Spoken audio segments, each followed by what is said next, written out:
Hi. Hello. నమస్తే. Hi friends. అందరూ ఎలా ఉన్నారు? బాగున్నారా? ఇదిగోండి. ఏమీ తెలియకుండా మొదలుపెట్టిన వంటకం అనమాట.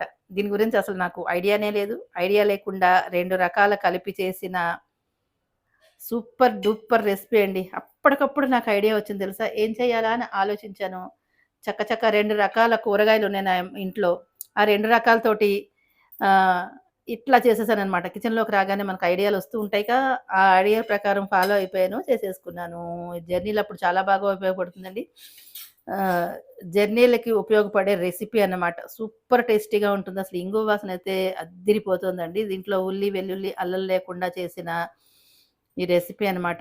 ఫుల్ వీడియో చూడాలనుకుంటున్నారు కదా! మీకు కూడా వాసనొస్తుందా అక్కడికి?